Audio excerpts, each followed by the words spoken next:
तुम्हारा पूरा सामान। उठाओ इसे और निकलो मेरे घर से। आज से इस घर में तुम्हारे लिए कोई जगह नहीं है।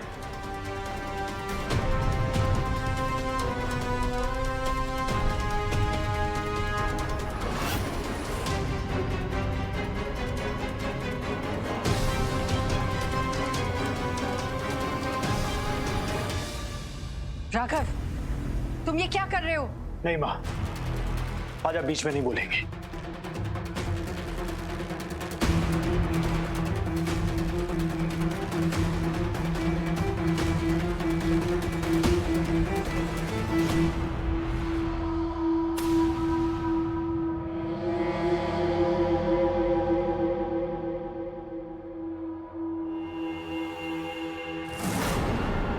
लो, आ गया तुम्हारा आशिक। पूरा हो गया अंशु का जोड़ा। और तुम्हें ये सोचने और घबराने की जरूरत नहीं है कि तुम रात कहां काटोगे। तुम्हारे आशिक की बाहें हैं ना तुम्हें संभालने के लिए।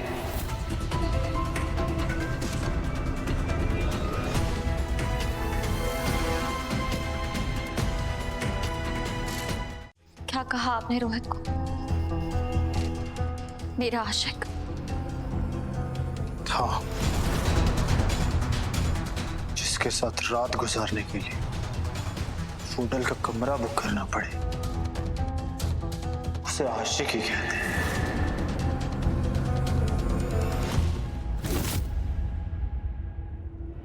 वैसे होटल की डेकोरेशन काफी सस्ती और चीप थी ना, पर कोई बात नहीं, तुम दोनों भी तो वही हो, सस्ते और चीप।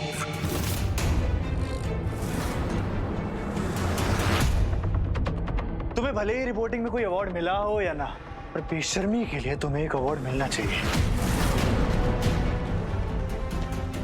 क्योंकि तुमने बेशर्मी में बड़े बड़ों को पीछे छोड़ दिया। बस राघव,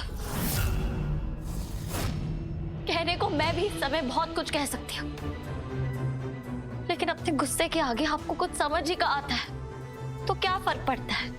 आप तो वही करते हैं ना, छोटी सी बात को इतना बड़ा बना देते हैं और फिर गुस्से में पहले से भी ज्यादा इंसल्ट करते हैं मेरी।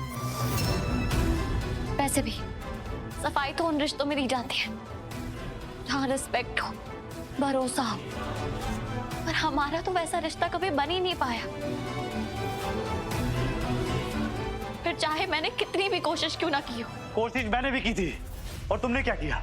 अपने इस आशिक को मेरी पीठ पीछे होटल रूम में बुला लिया। कुछ भी बोलने से पहले एक बार जान तो लेना चाहिए कि आपने जो देखा सच था या गलतफहमी। गलतफहमी नहीं, वो सच था। चलिए मान ली आपकी बात कि रोहित को मैंने बुलाया था, तो मैं बुआ जी से क्यों कहूंगी कि आपको भी सेम होटल सेम रूम में भेजे। मेरा सीक्रेट अफेयर मुझे जिस इंसान से छुपाना चाहिए, मैं उसी के सामने ये सब क्यों दिखाऊंगी? झूठ, एक और झूठ, क्योंकि बुआ जी की फ्रेंड्स वहां कीर्तन कर रही थी। बुआ जी ने वो बहाना बनाया था राघव, ताकि मेरा सरप्राइज ना खराब हो। इतना बड़ा बिजनेस चलाते हैं, खुद ही सोचिए ना, बुआ जी के फ्रेंड्स जो इतने बड़े घर से आते हैं, जो इतने अमीर हैं, वो 5 स्टार होटल ना जाते हुए एक छोटे से मूनशाइन होटल में कीर्तन क्यों करेंगे? लगता है सारा बना बनाया खीर चौपट हो जाएगा। बुआ जी और मैंने तय किया था कि वो आपको होटल भेजेगी और आपको असली वजह नहीं बताएगी। खास करके तुम्हें और रीत को, क्योंकि तुम्हारे अलावा इस घर में सबको पता था कि रीत तुम्हें सरप्राइज देना चाहती है। रीत को बुरा लगा था कि उस दिन वो रेस्टोरेंट नहीं आ पाई तुमसे मिलने। रीत चाहती थी कि तू अपना गुस्सा छोड़ दे और तुम दोनों के बीच की नाराजगी दूर हो जाए। उसके मन में कोई खोट नहीं था। तुमने वहां जो देखा वो एक साजिश थी, इतने अच्छे से प्लान की गई साजिश कि जब तुम वहां जाओ तो रोहित और रीत अकेले उस कमरे में मिले तुम्हें। लेकिन मां, ऐसा कौन कर सकता है और क्यों?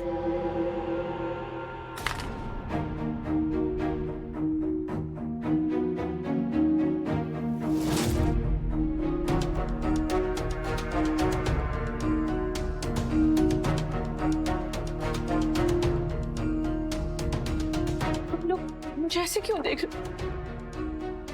वो पता है ना कि जब मैं परेशान हो जाती हूँ तो मेरे हाथ कांपने लगते हैं और मेरे हाथ से चीजें छूट जाती हैं, ये तो सब जानते हैं ना। मैं ये सोच रही हूँ कि ऐसा कौन है जो मेरे राघव और मेरी रीत को अलग करना चाहता है।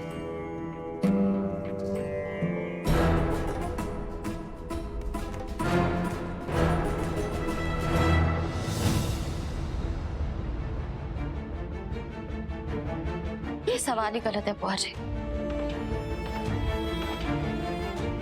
कोई आपका रिश्ता तभी तोड़ सकता है जब वो रिश्ता कमजोर हो, क्योंकि जो रिश्ते मजबूत होते हैं वो बिना कहे ही महसूस हो जाते हैं। और मुझे तो लगता है कि राघव और मेरे बीच में कोई रिश्ता ही नहीं है। सबसे बड़ी बात,